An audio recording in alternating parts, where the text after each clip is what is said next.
Yeah, I'm ready. I'm ready. Wait, what did MJ say we're calling this again? Oh, right. No, I got it. I know we're live. Welcome to Monday Night Raw, live, in person, live Raw. Welcome back to News My Fiance, Raw, live, in person, live Raw with myself, DJ Ambush, and the one Morgan Jones. We're back reporting live from the 5-alarm fire that is Portland, Oregon. Thank you for joining us. We really appreciate your support. Be a part of the text chat fam squad and join the conversation in the chat. Shout out to our studio sponsors, L&J Industries, for providing this dope space each week. Shout out to our production team, Kyle of Residual Audio, Jess and Ross, and our remote quality controller, Michelle, for making sure that this show happens every Monday. And of course, shout out to y'all for watching, listening, and engaging with us. Now, before we get started, make sure that you subscribe, comment, share, like, all the things with somebody, and ring the bell so the algorithm notices us. Become a member over at patreon.com/newsofmyfiance to support the ever-expanding work. And, we just want to be able to, spend some time with y'all and pay our bills at the same time. So let's get that quality time popping. I have headphones on because, Are you some of the, right now? some of our staff isn't feeling well. Jess, who was normally here holding it down, Jess, this is what it looks like. This is what it looks like. Jess I'm pulling will be double wearing and triple duty, so, yeah. How's it feel? Maybe we should talk about that today. What? How you do everything else. If somebody's not here and can't do it, it's you. Yeah. I'm trying to get away from that, Spent a lot of time doing that in the past, wearing multiple hats. It's exhausting, especially after the weekend we had. It's been a really, really long weekend. We really have no reason to be sitting or standing. Yeah. But here we are. Very excited to be doing so. And I'll just tell you that I appreciate your skill set and your ability to wear those multiple hats. I'm down with that. Even when the hat is mine. And, Wow. No? Wow. Okay. Wow. That's my hat. Okay. It's a good hat. Shout out to Ashley. She said, look at me, making it 3 minutes in. Yes, You did. You did You it! definitely did. Thank you for being here. Thank you, Kyle. Hey, Jess. Jess is also in the chat. See? He said I'm in a different basement. You are. It's also a good basement. Yeah. That's another good basement. Yeah. You could report live from that basement as well. You could. It's a good one. You might need to give that a try. This really is going to be a great show. Thank you for saying that, Kyle. Today we have a guest. And we had some rave reviews from having our previous guest. We did. And I'll just say this. Ambush has been on a producer tear, if I may. Mhm. And that is, he's like, there's so many people within our, not just our community, but our actual orbit that we can be talking to. We need to be doing that. Yeah. And I am forever and always like, who would ever want to come on this little show? I don't know why anybody would want to talk to us. It's so true. So I just want to take this moment, give you some imaginary flowers for continuously growing the show in ways that are needed and important and things that I forget about. Appreciate that. It comes from a billionaire mindset, You got to focus. Thank you for listening to News with My Fiance. We're done. Does it come from a billionaire mindset? I'm wearing a Knowles hat. I just felt like I wanted to just live in the whole thing for a minute, It felt good for a split second, It really did. Okay, Bruce, tell us more. No, not right now. Okay, good. Thank you. All right. But yes, we do have a guest on tonight's show. And I kind of love what we've been doing as far as not telling people we have guests until the show. Until the show? Yeah, because we got a reaction. Shout out to the homie Lyles. He was like, I was tuning in. Y'all said y'all had a guest. And then boom, Cole popped up. It was like an amazing, pleasant surprise. Like we had no idea. That was such a dope surprise. I was like, yeah. And then, there's always excellent opportunities to promote after the fact. Just tune in live. You'll never know what's happening. Tune in live. But then after you see the magic, please share, like, subscribe, rate, all the things. Push it to the homies. Listen. Share it. Can Jones, billionaire boys in the chat. Okay. I will post. I got to pin that to the top. I hope you don't know how. I know exactly how. I hope you don't know how. Michelle, don't take it out. Leave it at the top. Shout out to Canada in the chat. That's hard. Hey, Joy. Oh my gosh, and Matt's here. Matt has entered the chat. It is popping. All the chats. That's Thursday to Monday love right there. Yeah, all the chats I everywhere. really don't think y'all understand how exciting that is for us. Like, one of my most favorite things about doing the radio show is that we get to have texts that are live and that we get to respond and all of that. And it is very much the same when it comes to the chat. The chat just be moving faster, so sometimes we miss a couple of things, but seeing the crossover is absolutely huge for me. Absolutely. So, Cam, please don't forget to pick me up today. we have plans. What are those plans, you ask? Thank you for asking. Oh, okay. So this morning I get up, and it was a rough one. I'm gonna be honest. I'm exhausted. My body's exhausted. My mind is exhausted. All of the things. I woke up at 4:30 with a whole migraine. So when I woke up again in the real morning, feeling a little bit better in the head, and was like, let's just get up and see if we can start the day. Get up to start the day. Open my phone. I go to the YouTubes. I don't have a thing that I'm specifically looking for. But when I tell you that what was there for me was the E40 Tiny Desk concert, mind lost. Done. Day is over. It's a celebration. I am losing my mind. Yeah. Way too hype. You held it together, though. It didn't feel like you were losing your mind on the couch. I was next to you trying to get some editing done. Well, I got the edit. Ambush was working very hard. And Feverishly. I was like, I don't want to interrupt this. Can I turn the TV on? I mean, I could have done it in my headphones. Right. That would have been fine. But I wanted to. That's the other thing. You've turned my living room into an actual studio. And the sounds that come from the TV can't compete with anything else. Like, I can't. My headphones are great. Yeah. But Yeah. that system in the living room is doing it. So I was like, is it cool if I turn something on? Ambush says, yeah, totally fine. And kudos to you for being able to stay engaged with your work. Yeah. I lost half an hour. I stopped working. I was only listening, only watching. I lost my mind when I saw Bosco. There's so much that Yeah. I am, Portland, born and raised. I have said this a million times, how we do not have our own sound. And so one of the dope things about being in a place where you don't have your own sound is that you get to soak up everything outside of it without it being weird. It's not like, in New York, it's very much like, oh, I don't listen to down south rap or I don't listen to the West Coast. And that's just like not, I've never had that. Right. E40 is a staple, a legend, all the things, an icon, all the stuff, but very instrumental in my upbringing. Like, very instrumental. So I send it to a couple of group chats because I'm excited. So I'm like, you'll be excited too, maybe? Shout out to Can, who is then like, yes. And there's a listening party for that tonight. I'm sorry, what, sir? Where? How? When? Alberta Street Pub. So I'm hoping. Guess what I'm doing as soon as we're done here? So I'm assuming they're going to throw it on the projector because that's going to be fire. Also, my assumption, Yeah. we could all play it on our phones and I wouldn't care. Oh, that's true. That's true. I mean, to be clear, to be with a group of people that are as excited about it as you are, it doesn't matter how you experience it. You know what I mean? It's like we're doing it together, no matter what. That's real. And I know you spoke about, how it was for you coming up here in 40. I, of course, growing up on the East Coast, I was being influenced and not knowing I was being influenced. I was engaging with 40 Give it to and not them. knowing. So when you had these MCs and rappers going on tour, picking up the slang, Getting all the lingos. bringing it back, using it, and then we're using it, and it's like, shizzle, what are we talking about? For Was it- Shigadell. I mean, all of these. Yeah, talk to that man. That's all Nori was doing for a minute. Okay, wait, first of all, thank you because I was about to say shout out to Nori because Right. Nori really was like, not only am I picking this up, this is who I'm picking it up from Yeah. and where I'm picking it up from. Yeah. Like Nori in song is like, I was with E40 drinking Hennessy. Like, oh, you got me. Like, you already had me. Yeah. That's Nori's second album. Like, oh, you already had me. But now I'm extra because now you're not just. Nobody was giving the love in that way, and they weren't being honest about where they were picking up all of this stuff from. Nope. So it was like having Nori come out very explicitly, be like, "This is where I get this from." Right. Kyle, you know what? What? Kyle in the chat. Oh, Call me when it's WB40. When it's UB40. UB40. I said that. UB40. Listen, I'm not mad. What's the song? The one that. What's the one? What's the name of it? I keep holding on. Oh, that's them. I believe so. I'm only a DJ. I could be wrong. I was thinking of Red Wine. That's Simply Red? Or is that UB40? I mean, well, now you ask Google, my man. My man, I put in I put in U. Why do I keep doing that? You're going to stop disrespecting them and calling them I am. UB40. I don't mean to. It's branding, capitalism. There's so many things to blame right now. Through all the systems. Commercials. It is UB40. Why would y'all name yourself that? Anyway, that's victim blaming. I don't mean to do that. Ted said WD-40 is brazy. It is. I agree with you. Kay. So, No, what is brazy is that you and Matt talking to each other in the chat. So now, do I know Matt in real life? Do I know Matt personally? Are you... Matt, have I seen you before? probably. So, all right, let's tell them what we have coming up in the second half of the that's hour, okay. and then we can jump into the warm-up. Okay. So, yes, our guest for this evening's show, Executive Director of Imagine Black, Joy Alise Davis, in the building. In the building, already here. Yeah. Ready to go.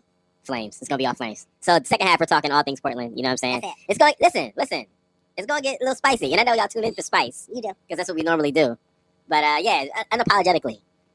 Locally spiced. Locally sourced spice. There we go. There Thank it is. Farm to table spice. this Farm evening. to table spice. All organic materials around here. Yeah, Okay? all organic. Yes. That's what we're doing. Yeah. And I'll be honest, I'm not going to give you like the full rundown yet, because just stay for it. It is Yeah. literally all things Portland. There's almost nobody better to talk about these things with. Absolutely. And she is much more measured than either one of us have ever been. Facts. Like, Facts.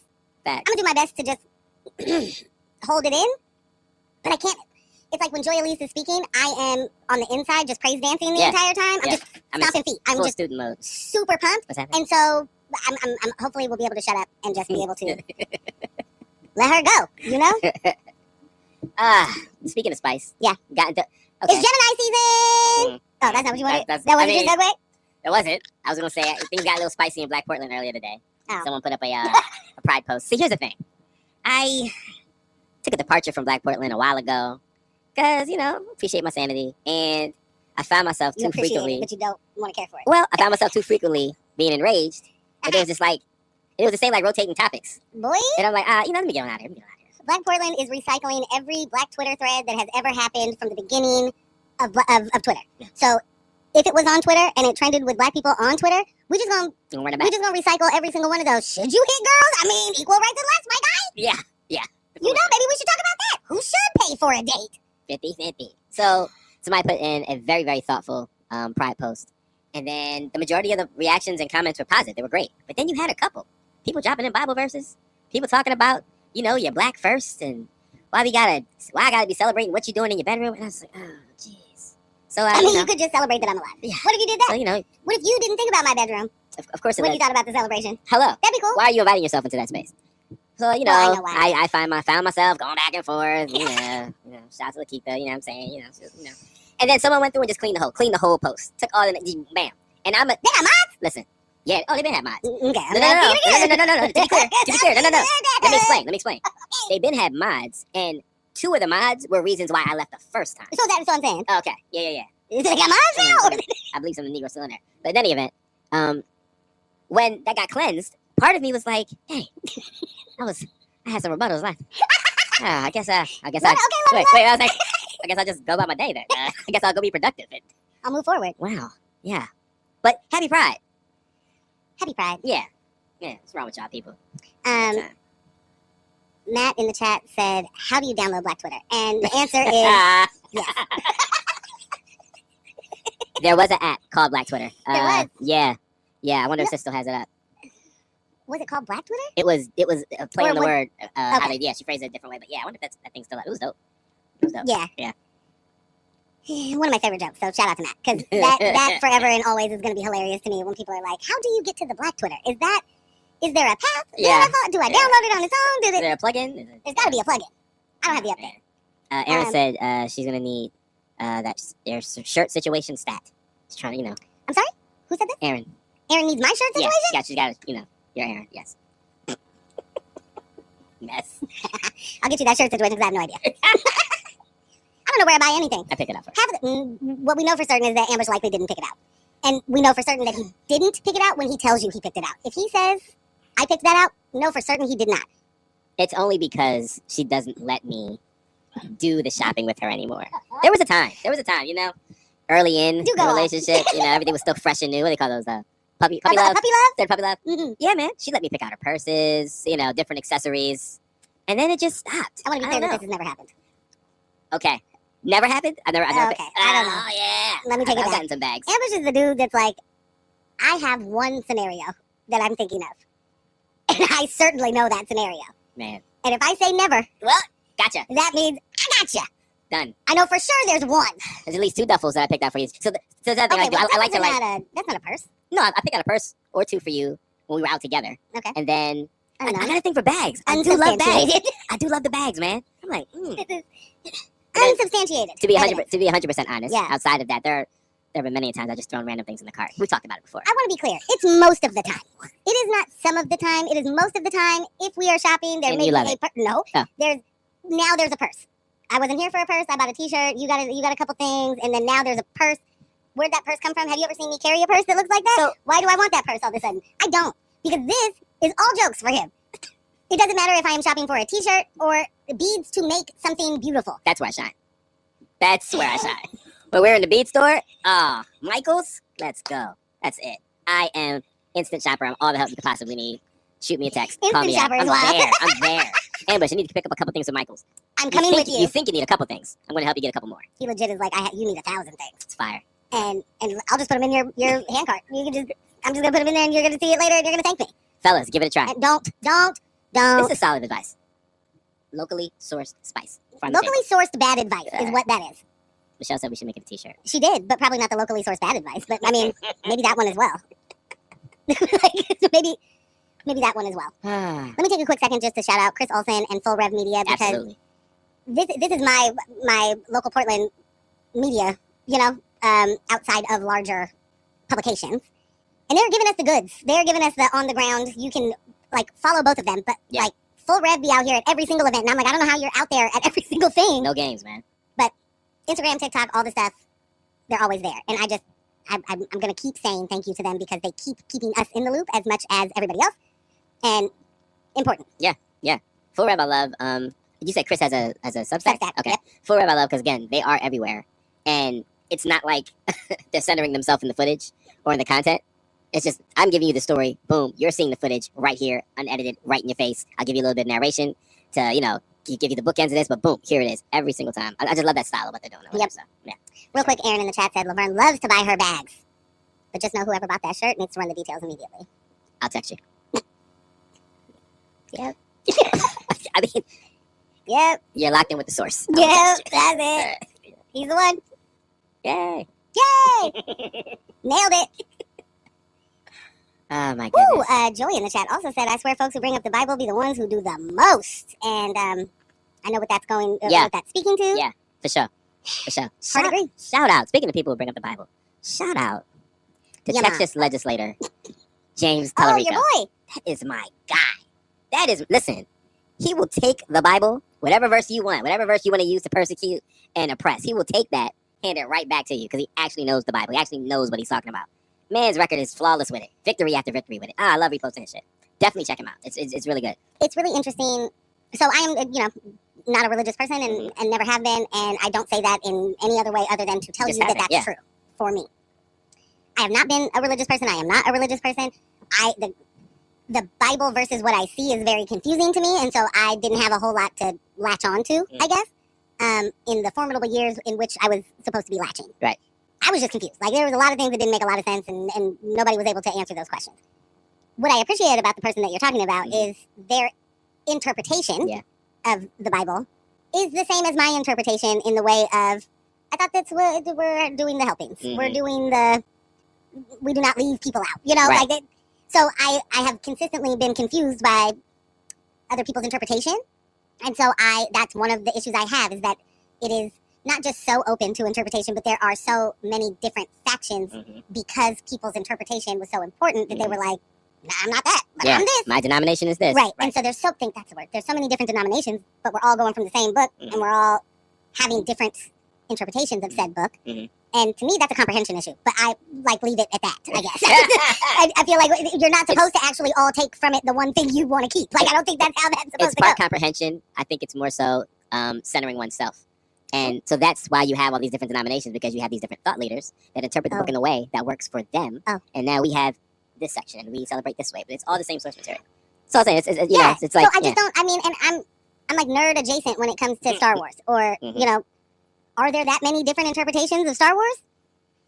And the reason I ask that is that's a Bible. You know what I'm saying? So that's Bible for a lot. So are there a lot of people that are like, well, actually, the Empire is the good, right? Like, is that really? Remember we went through this with Game of Thrones? I've never watched it. Remember we went through this with Game of Thrones? And it was like the book readers were like, well, actually, okay, yeah, the show is this, but the book, all right, we get it. But was it a totally different interpretation? No. They just were like, there are more details to her dress. Yeah. Like in the book, there's 17 pages for detailing a dress. Right. And you can't do that on TV, guys. So you weren't going to get that. Yeah. Well. But it didn't change the whole story of the book, right? Yeah. I mean, and I feel like that the different denominations be like, well, that story's not mine. I'm going to go ahead and take from it what I will and keep what I want. And the other things don't have anything to do with me. Bigotry is a very motivating factor. It's real. Yeah. So creativity oozes right out of it. They're going to find a creative way to make it. Yeah. Who would have thought there'd be creative bigotry? Yeah. But it's everywhere. So you're right. Indeed. So yeah, shout out to James Tallarico. Definitely check him out on the Instagrams. C's made it. Hi, C's. What up, C's? How you doing? Yeah, it was a busy. I'm still recovering from the weekend. Busy weekend. Busy weekend. Had the Hoyt Arboretum yoga session Saturday morning. Shout out to Flow in the City. Shout out to everybody who made it to that. Before that, though, Swift, Friday night. Shout out to the fiancés that made it out to Swift. Yes. I was not one of the fiancés that made it out to Swift. No. But I love it there. No. And I love you there. Yeah. Next time, maybe. I forgot who it was. It was Jim. I was telling Jim when he was there. He was like, how close it was to the house. And, they used to come through all the time. I was like, this is where I proposed to Morgan at. He was like, what? I was like, yeah, no, let's hear Swift. I'll send you the video. I forgot. Jim, I'll send you the video. Okay. But yeah. So we be saying stuff and then we forget. So then that night, bam, Hoyt Arboretum that morning. Bam, that afternoon, we were at Artification of Living, Exit the Maze event, the fundraiser at Open House. Super dope. And then Sunday, I had my orientation for IFCC. Yeah, IFCC residency. So jam-packed. Jam-packed. I didn't have that, but I had other things on Sunday. Yeah. And hated it. Yeah. So. Thank God we're in Monday. Thank God we're in Monday. I mean, I guess. Yeah. And also, how do you sleep through a year? Is that a possibility? Like, can you hibernate as a human? I think that's true evolution. How do we get to that? I think if we were able to look back at a year and be like, I wish we would have slept through that. I don't know how that would work. But I think at this moment, I definitely don't want to wake up 6 months from now. Oh yeah, like you know what I'm saying? Like there's things happening right now. No. That I'm like, I gotta see how this Diddy plays out. I want to see this live. I don't want to get a. Well, thank you for bringing that up because the court of public opinion. Anybody want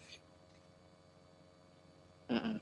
Okay, I have so many things to say, and it's not just Diddy being on trial. Go on. Should I ask what's that scoff? No, because I know what's coming up, so I'm just waiting for it.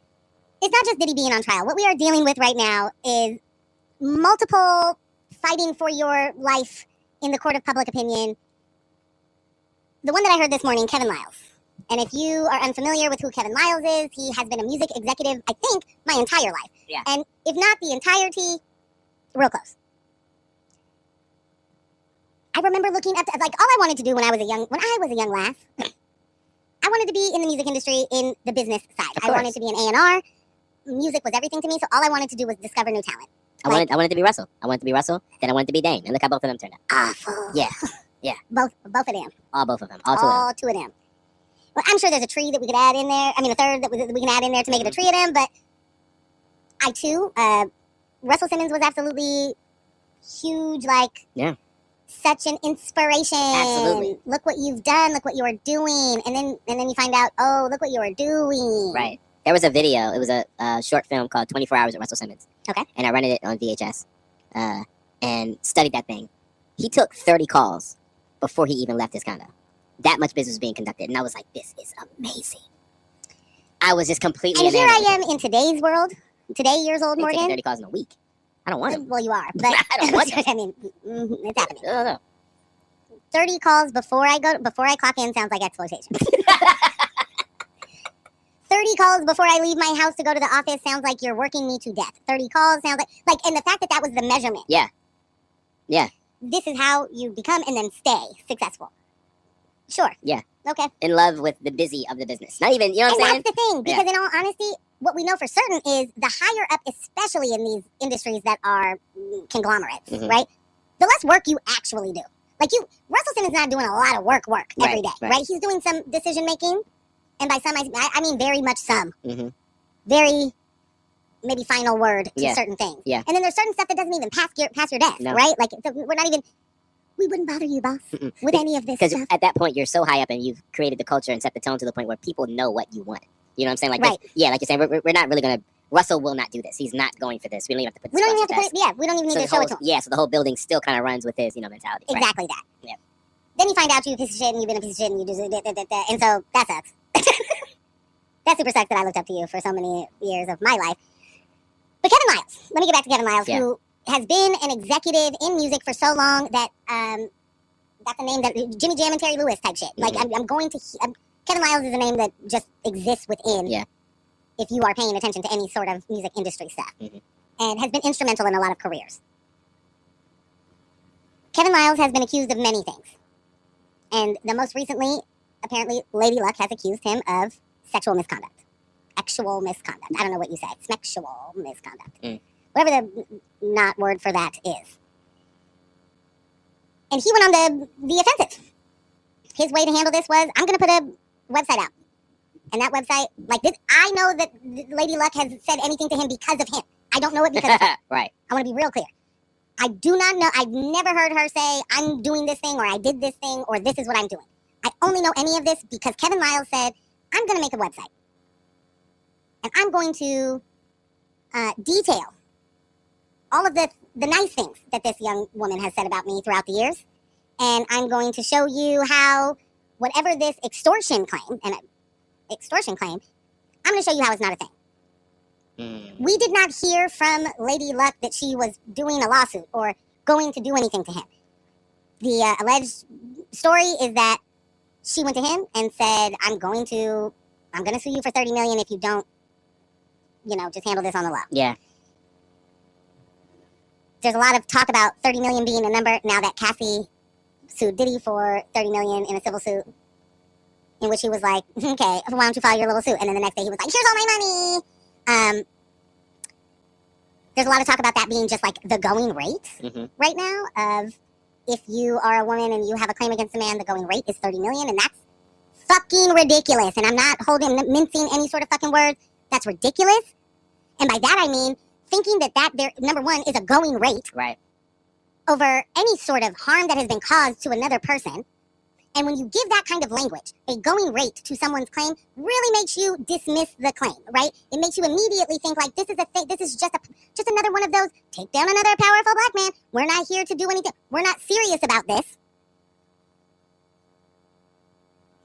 And what worries me is that however many years we are from the Me Too movement and what that meant to people, and I know it meant different things, but how people are able to literally just from the jump be like, this is just a gold digging move, whatever, right? Like that's the going rate, and if somebody ever did any little tiny thing, then it's just going to cost every man $30 million. Kevin Lyles is not every man. I'm going to tell you that. Kevin Lyles is an incredibly powerful man within the musical industry who has had his hand in and on so many careers that your career can be done if that person says no more. Right. Yeah. Like that power dynamic needs to be at the forefront because every single Walmart checker right now who wants to get on their live and be like, and the bitches be tripping, nobody's coming after your 27K. Literally no one. Not barely you. This isn't a thing that you're going to have to worry about. But somehow, in your mind, because you want so badly to be the next richest, powerful man, that you think that you better protect that dude to make sure that you can also be that dude later, no one's coming after your 27K. No one's even asking you to take someone on a date because you can't. What was my point? Kevin Lyles. The power dynamic. Yeah, I was just The power dynamic is incredibly important to remember that this is a person who is in charge of your career, right? Who is in charge of creating a team for you, who is in charge of making sure that you are not just getting distribution, you're getting the right publicity, you're getting the right this, and that. And the way that he decided to get ahead of this, get ahead of it, it looks a lot like the Tory Lames shit, where Tory also has a website trying to like elucidate some sort of new evidence that don't exist. And I think that every single one of them are doing that because a certain person was able to successfully get away with that. And that person is Jay-Z. I haven't seen anybody be successfully on the offensive with the exception of Jay-Z. And even when he was doing it, it was gross. It didn't look or feel like an innocent person. It was big bad optics. Yeah, terrible optics. So yeah, I was reading the statement that he put on his Instagram. Pretty much every single thing that you already covered, accusing her of an extortion attempt, $30 million attempt. She claimed that she was groomed, that he tried to force her to engage in oral sex. When you look at the industry during that time period, and you look at all of the other men that have been exposed for the way they've conducted themselves, like I stopped being surprised a long time ago.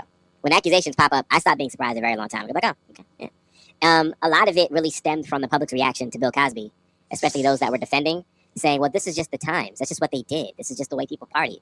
Right. Thank you for admitting that. That's not what you thought that was. That's not the defense that you thought it was at all. So when you hear Russell Simmons is doing this, and you hear Diddy is doing this, and you see, other people accused of doing this, and the people they're in close proximity with, when you hear Kevin Lyles, oh, grooming people, all right, doesn't sound. I mean, you don't gotta lead this horse to water or make it drink. I'll meet you there. Like this is all right. Yeah, cool. Sounds like it happened. Yeah. And the interesting thing to me, Ambush, because you pulled up his statement, and if you are down to read it, I would love to hear it. Sure. And maybe I should save what I have to say until after you read it. All right. So 3 weeks ago, I received a letter from former Def Jam artist Chanel Jones, a.k.a. Lady Luck, and her legal team, threatening to publish a book and file a public lawsuit riddled with utterly false and horrendous accusations if I didn't pay them $30 million. Ms. Jones threatened to allege that almost 26 years ago, when signed as a recording artist at Def Jam, she was groomed. Ms. Jones also threatened to allege that I exposed myself to her and pushed her head towards my genitalia in an attempt to force her to perform oral sex while she was allegedly sitting in the driver's seat of my car. None of this ever happened. Her threatened allegations are totally false, and they're contradicted by Ms. Jones' many public statements about me and her experience at Def Jam. They are also at odds with her continued outreach and relationship with both my family and me for the past 26 years. Her story is fabrication. Rather than pay her and her legal team, I'm publicly addressing what I view to be an extortion attempt. It seems Ms. Jones hopes to leverage the current news environment to pressure me into writing an exorbitant check in order to avoid the negative publicity that will likely result from her false claims. I intend to vigorously fight any complaint she may file and will take whatever legal action is necessary against her and the attorneys who have participated in this attempted shakedown. And then he goes into some of the facts, where he's just basically talking about her rap career and the things that he's done for her. Also, the facts aren't...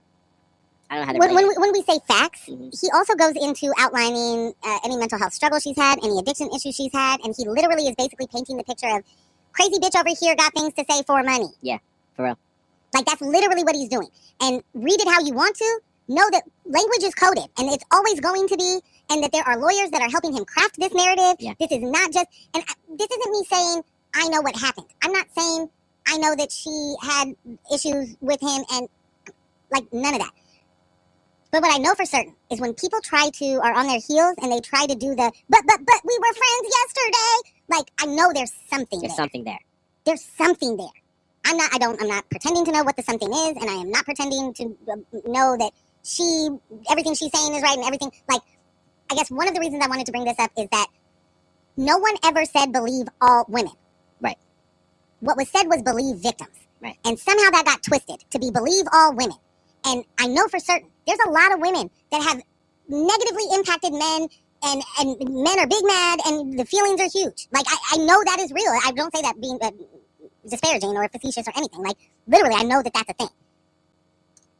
What needs to be understood is that generally, and I mean that loudly, generally, what we can understand is if you understand the dynamic between not just women and men, but the dynamic of power in these situations, the entire point of believe victims is believe the person who isn't the most powerful in this situation. Right. Because what we know for certain is that power is going to color your view. It's meant to. It's able to. The amount of money and influence behind it it's an inherent belief. And that's been the point, is that so many of these incredibly rich, incredibly powerful men have been able to get away with dastardly things for so long. And it's in every way. Put it across the board. They're the reason you don't have clean air, let alone the reason that the women are being sexually assaulted. But they've been able to get away with so many things for so long that they are also the believed de facto. Yep. And all that Me Too movement was trying to get you to understand is believe victims first. You don't even have to necessarily say, I believe everything that person is saying. What you need to be able to do is remove yourself from wanting to be the person in power and go, that thing could have happened. Period. You don't have to have a solid opinion on a thing. But rape culture has taught us, what was she wearing? Why was she out so late? How much did she have to drink? Was she doing there's a million things that we ask about the person who is saying something happened to them before we ever ask, why would that person abuse someone else? Well, I think part of that is definitely because there are a lot, and I'll speak for the men, there are a lot of men that don't want to ask that question of themselves. Like, when you hear these situations play out, it's like, well, I don't want to be so quick to condemn, because that sounds like something that either I was in the room for or participated in, or I don't know yet. And I will say, as a person who just really wants, I guess my thing is, let's get to the bottom of it. Yeah. Pull the string and let's figure it out and get to the bottom of it, and Right. let's not do the, well, it ain't my fault. Because there's no point of doing the, well, I didn't know and I was never there and I never went to a Diddy party and then I would never do the things that I heard. Like, what I need to hear is that what I need to say is it is not every single person's fault, right? But it is also, we are living in a culture that makes all of these things okay. Yep. And if you're not actually okay with those things, imagine you sitting there like over here defending it instead of saying, absolutely not, I would be no parts. All to be able to do it later. All to be able to, yeah. Defending that person defending that person because you're defending yourself. Nasty. Work. Some of the nastiest work. Yeah. So, I mean, I think I remember when you first mentioned it to me, just again, from the optic standpoint, it's like you're trying to influence the court of shade room. And it looks, what you don't understand, Mr. Kevin Lyles, is this is damning. It's damning to you. It's damning. You are much better off just being quiet. You want to take the Jay-Z route and be like, you're not going to get one red penny. You should have just been quiet. Because if she's going to take you to court, she's going to take you to court. But here we Real are. quick, before we go to break, I think Michelle is always knowing where I'm trying to go, and then sometimes I don't get there. So in the chat, she says, in 2025, and we're still pretending like no victim of assault ever kept contact with their abuser in the history of the world. There's where I was trying to go. This idea that you can map out all of the nice things this person has said about you throughout the history of your relationship is fucking laughable. Like, you have absolutely zero comprehension skills if your idea of proving your case is that she was like, he's nice. Like, Right. you're nice. Right. Sometimes, and then also you're fucking not sometimes. You're a monster. And I don't have to go on the internet and every single time you're a monster say Kevin Lyles was being a monster tonight. Like, that's not how it works. And the idea that that's what the expectation is wild, as if men do any of that. Right. As if men do any of the things that they are expecting women to do, especially in a moment of being assaulted. It's wild for the fucking night. And the idea that you don't understand, that anybody would still be saying anything nice about the person who harmed them, means to me that you do not understand what harm is, and you are refusing to understand the dynamic of power and an abuser and someone being abused. Right. And as a person who has been in that position, fucking laughable for anybody to be like, well, I don't know why she didn't just leave, or I did, like, because you exist. That's why. Right. Because you're somebody's community. That's why. And you can't just leave that really fucked up situation and scenario and go to the community that's even fucking worse when it comes to being supportive of any of it. Yeah. And go, this is the thing that happened to me. Because you're going to say, well, you're going to have 17 questions for me on why I didn't tell you before, even though it just happened yesterday and I'm telling you now. Right. Right. But if you think that there's no weirdness between a fucking boss and an employee, and that employee saying a bunch of nice shit about that boss, and doesn't matter the scenario of what the nice is, I know his family, we're best friends, like all of those, if you can't really understand, you're not trying to. Yeah. You're literally refusing to understand a personal dynamic that you actually, I'm certain of it, no matter which role you played, have been a part of before. Oh yeah. Like, yeah. I like the very common, very basic comparison. You can't even tell your boss, I don't want the day off. Right. You lying about the day off Yeah. to somebody that you have a good rapport with. Right. You know what I'm saying? Right. Yeah. Like, be for real. Right. You've been lying to people just to be able, in positions of power, to be able to live your life. All of a sudden, you don't understand when you were harmed by that person? Right. Be for real. Yeah. For once, please. All right. We're past. We're gonna hit break. If you haven't yet, hit that like button, subscribe, share with your friends. Share the link now, because we're coming back with a guest. So share the link now. Let's get more people in the chat. It's about to pop. You know what I'm saying? It's about to go down. Y'all ready?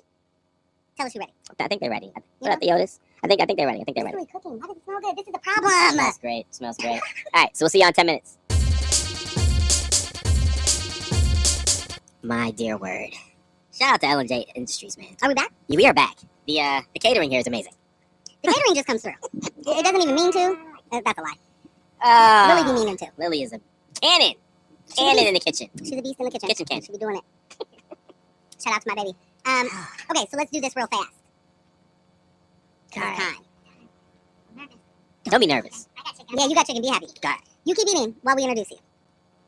Tonight we are beyond honored to be joined by a powerhouse whose work lives right at the intersection of justice, design, community, and visioning.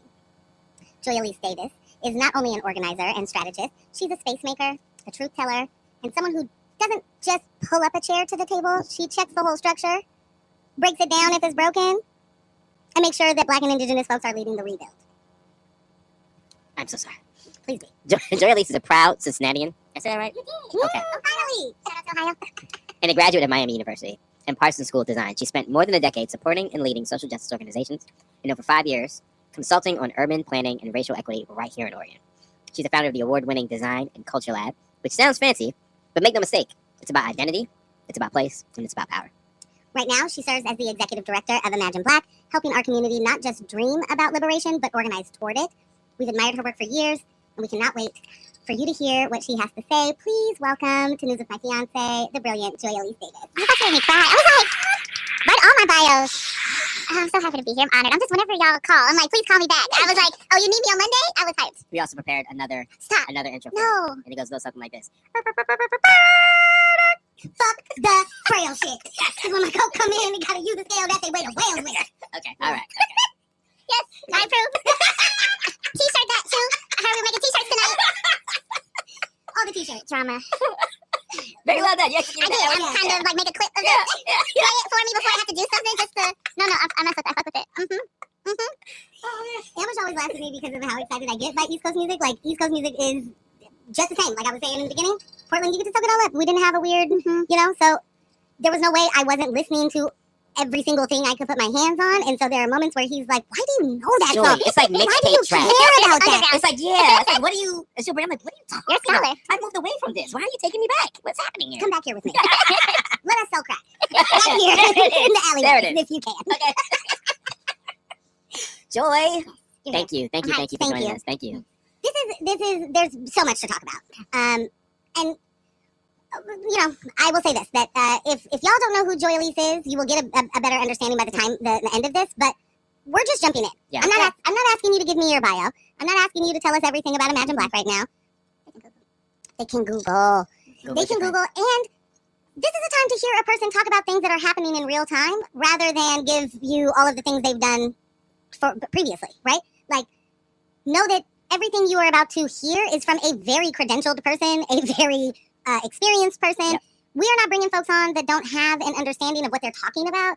That's not cute. We don't love it. We see it everywhere. Don't want it. Like, that's not what we're doing. So, moving with that understanding, we are planning on talking about all things Portland this, entire time. Yeah. But I have to start. I have to start with the two of you. This is the moment where I get to sit back and let y'all tell a story, because we have a very meta moment within our lives. And that is, okay, real quick, sorry. Shout out to AJ in the chat, said, news of My Fiance already vetted the guest. We love to see it. It's exactly that. Know that you are going to hear from somebody who knows what they're talking about. Right. You don't have to ask. You can spend the time Googling later. You can figure out all of that after, but listen while they're here. That said, we have a very meta moment. Yeah, and very specifically between the two of you, and I am connected, but I'm also like the connection that doesn't matter in it. And so I am hoping that I can be regaled by the two of you with the Greg story. So, thank you. Thank you for just picking that up and not being like, what Greg story? So everything that Morgan said so far, and part of our intro, is just, not only is it a great depiction of what Joy has accomplished and who she is and what she means to community, it's also the dynamic of our relationship. It's just like, this is Joy. Like, what are we talking about? So I get a text, 10 a.m., February 4th. Hey, Am. Greg says, why you got a shirt on? So there's been this running joke in our family for quite some time. And this is where you might need to jump in, because I usually get lost in the details of how we even got here. Yeah. But what it's turned into is any opportunity people can just slide in. Hey, Am, why you got a shirt on? Why are you wearing a shirt right now?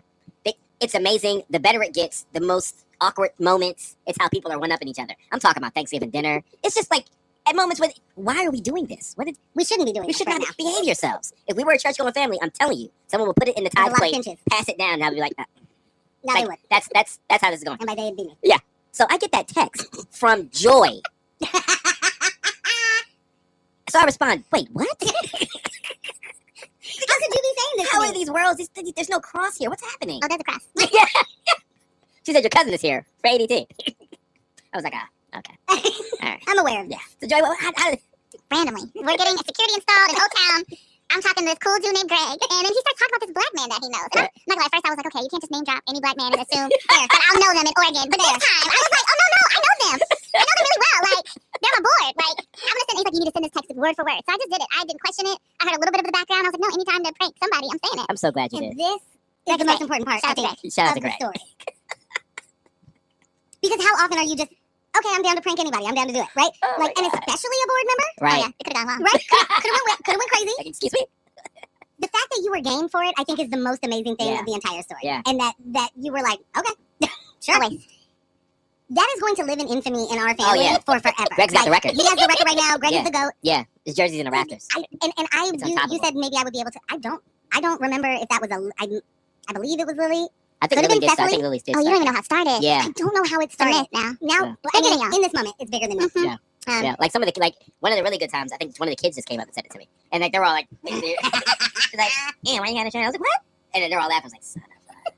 Yeah, Greg killed it, and you were a part of that. I felt honored. It was amazing. I love family. Amazing. Know that it is such a big deal too. Like I can't get over it because of the intersections of that. Yeah. And shout out to Greg for taking the shot. Like, because honestly, just random white dude being like, hey, I also know a black.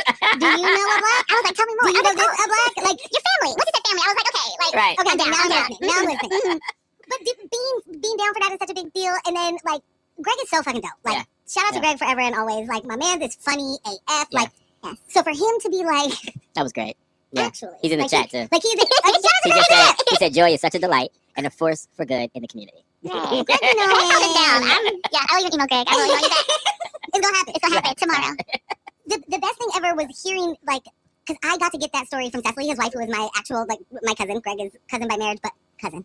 No question. Yeah. But, so I got to hear it from Cecily, and then I got to hear it from him, and then I got to hear it from Ambush, and then I got to hear it from Lily, and it was like, every single one of these is so amazing. Like, it's so good. It just, because the way that I got it, after talking to Seth, Ambush is like, Wait, what? Hold on, Morgan? Because I felt foolish even in retelling it. Yeah, I was like, Morgan? you're not gonna believe this happened. I feel like you're texting me with like a smiley face. You just said what? I was like, wait, I was like, wait, I what? hope you really know this person. I didn't get a smile and LOL. Yeah. Like I was so caught off guard. It was great. That's perfect. Yeah. He was like, Yeah. I don't know what's going on right now. But Joy sent me this. Joy said this? Greg is there? So good. Question mark? Like, So good. absolutely my most favorite story. Yeah. Like, shout out to Greg. That's the one right there. So yes, shout out to Greg. Shout out to continuously bringing us closer. Yeah, shout out to family. Shout out to You know, all the things. Yeah. Okay, so that was my first question. My second question for the both of you, again, because you're both transplants. Yeah. Yes. And you both have been here for a decent amount of time. It'll be 10 years? Yeah, I'm a little Next year. over. Next I year. think I'm like 12. Oh, Okay, nice. 12 next year. Weird, Nice. right? Having fast. Wow. Yeah. Yeah, okay. Real fast. Yeah. Okay, so this question is for both of you. And Joy, you get to go first. Okay, I'm ready. Beyond this just being where you live, what is driving y'all to make this place better? Oh, that is a really good question. Honestly, it's the people. I know that sounds so cheesy, but like, there's good people here. There's like family here. I don't know, when I first, I'm not gonna lie, until my now husband moved here first. Portland wasn't on my radar. Okay. I wasn't thinking about it. I was living in New York. I was in my little best early 20 life. I was like, New York City. Okay. And I came to visit one summer. I spent the whole summer here and I was obsessed. I was like, this is where I need to go. Urban design, urban planning, like this is here. All these things are being piloted. And then, not to get historical, I heard about this amazing protest that now the org I work at, but known as POF, did in 2013 and 14. And I was in school and I was like, this is obviously where I need to go. Like, people are protesting, pushing back on Prosper Portland in this moment. I was hyped. Yeah, I had to be here. Yeah. So yeah, that's why the people. Yeah. So definitely stole my answer. Yeah, I was like, Yeah. slam dunk. I don't know. Thank you. Yeah. Literally. It was the same. It was the same for me. It literally was the people. And I was fortunate. Morgan and I dated long distance for 2-3 years. I think it was 2 years, 3 years total. Because once you came, we didn't hold of it yet. But the first 2 years we were long distance. So it was a lot of back and forth. And early on, Morgan was like, you're going to want to move. I'm like, you're bugging. I'm not moving out there. I'm loving it. Things popping in Philly, things popping in New York. I'm not moving. Yes, man, the third time I left, I was like, ooh, yeah. So being in music, being in entertainment, and also with Morgan here as my like anchor, I built community really quick, really quick. And then once I landed here and saw the way Black people were moving, the different movements, of course, there were a lot of us operating in silos. But it was just like every time I discovered a new silo, it was like another level of inspiration. Like, man, y'all are passionate about this. Man, y'all are passionate about that. Man, and y'all are in the streets. And I was like, oh no, how could you be Black here and not care and not want to get involved? Yes, So like my whole thing was, because I love Portland so much and I love what Black life is here, I would do anything possible to sustain it and help it grow and develop. Yes, more of this. Like, what? Absolutely. Yeah, sure. That's definitely what drove me. So clean here too. It's so clean. Listen, when I first visited, I was like, "There's no trash cans around." Because in New York, it's trash cans every corner, Overflow. overfilled, disgusting. You got smells. Rats inside the cats. Rob, are people just walking around with their trash out there? I didn't understand it. I was like, are people just clean? Are they just caring for their environment? And then I saw I was on the highway coming in, and there was a tree. The highway diverted around a tree, and I was like, trees are just here. Trees are I was right. confused. I was like, oh, it's strange. Probably, I'm not gonna say it. Yeah, probably a little bit. Yeah. They love some trees here. Yeah, it was clean. I was cleaned out too. I was like, oh, you could do stuff here. Joy, I drank tap water. And I said, oh, wait a minute. Yeah, tap water's nice. What are we talking about? Crystal clean. Yes. Yeah. I can't go anywhere else and drink water now. Like, I don't know about you. I went to Vegas. It was gross. Oh, do not do it. Oh, I was never. I was like, ugh. I accidentally. So California, Vegas, nah. Or No. Nevada. Anything west of here. Sorry, y'all. You're not gonna be able to. No. At the house we lived at before we moved out here, I kept a Brita filter on the faucet. And one time I've had it in the off position and accidentally drank it. I almost choked. I was like, So what in the flint? what? What in the flint? No, really. Yeah, no. The proximity to nature, Mm-hmm. air quality, Yes. water quality. I cracked a joke with them a couple of weeks ago. I was like, I remember when the first time I came here and landed, and I'm like, why are there trees at the airport? Yeah. There's like a river here. Where did I land? Am I in Alaska? Where did I land? What's happening? Little mountain in the background. Right. There's a little mountain in the background. It's nerve. I got mountains just chilling. So yeah, quality of life. And I want to, you want to maintain that. Yeah. Once it's your home, You fight for it. you fight for it. Yeah. It's that simple. Yeah. Mhm. Yeah.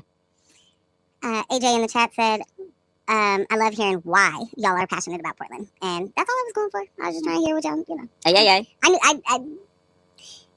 I'm forever. I've lived a lot of places, but not for long enough to be active in those spaces, and I'm always intrigued by somebody coming somewhere and seeing the community, being a part of the community, and being like, y'all need more, you know? Mhm. And so that's why I asked, because it's a big deal. I would say though, had to learn to like take some steps back too. You know, like when you get here, you can't be coming real loud, act like you know Don't more. do it. Absolutely not. Don't be that person. Don't be one of those. Because Please. they make us look bad. Yeah, I'm like, come on. well, where I'm from, Yeah. please. Do you know the phrase? Put your foot in it. I'm like, oh. Go back. Just Go try back. it. Just be Nobody wants you to quiet. do that. Yeah, just listen please. a little bit. Show up. Yeah, just show up. Yeah, show up Just for a while. For real. Mm-hmm. Was there any place that you lived that almost stole you from Portland? Oh, you asking me that? Yeah. Was there a place that was like, That's a good question. I don't know. Be like, I'm here, but you know. I continuously find my way back here. Even on accident. I'll say that I thought I was going to live my best life in Dallas. Okay. Like, I thought you were going to say Portland that. people love Texas. Portland black people love Texas. What about? No, I do not know. Let me be clear. The amount of people I know who've been back and forth to Texas, moving to Texas. Y'all love Texas. Sheep there. I need to know. Okay, I got lucky. So my best friend from first grade lives there, right?